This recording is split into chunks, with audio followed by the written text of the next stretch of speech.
तीसरी रोटी।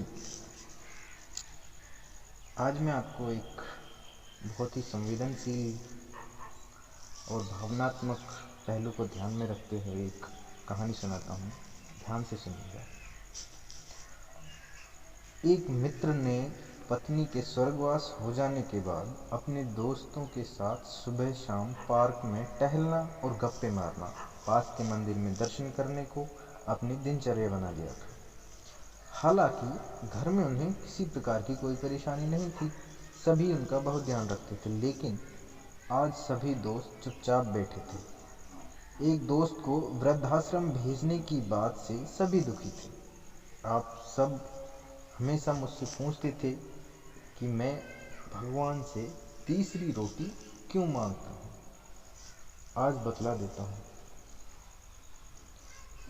कमल ने पूछा, क्या बहू तुम्हें सिर्फ 3 रोटी ही देती है क्या? नहीं, बड़ी उत्सुकता से एक दोस्त ने पूछा। नहीं यार, ऐसी कोई बात नहीं है, बहू बहुत अच्छी है। असल में रोटी 4 प्रकार की होती है। पहली रोटी सबसे स्वादिष्ट, माँ की ममता और वात्सल्य से भरी हुई, जिससे पेट तो भर जाता है पर मन कभी नहीं भरता।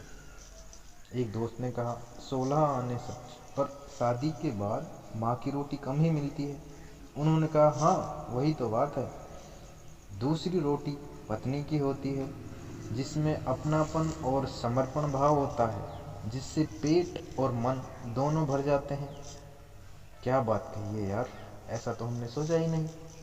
फिर तीसरी रोटी किसकी होती है? एक दोस्त ने सवाल किया। तीसरी रोटी बहू की होती है, जिसमें सिर्फ कर्तव्य का भाव होता है, जो कुछ कुछ स्वाद भी देती है और पेट भी भर देती है और वृद्धाश्रम की परेशानियों से भी बचाती है। थोड़ी देर के लिए वहां चुप्पी छा गई। लेकिन ये चौथी रोटी कौन सी होती है? मौन तोड़ते हुए एक दोस्त ने पूछा। चौथी रोटी नौकरानी की होती है, जिससे ना तो इंसान का पेट भरता है, ना ही मन तृप्त होता है, और स्वाद की तो कोई गारंटी ही नहीं। तो फिर हमें क्या करना चाहिए यार?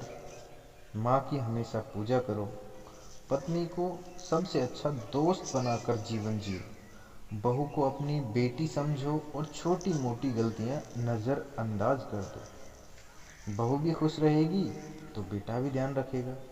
यदि हालात चौथी रोटी तक आए तो भगवान का आभार जताओ कि उसने जीवित रखा हुआ है, और अब स्वाद पर ध्यान मत दो, केवल जीने के लिए थोड़ा कम खाओ ताकि आराम से बुढ़ापा कट जाए। बड़ी खामोशी से दोस्त सोच रहे थे, वाकई हम कितने खुशकिस्मत हैं।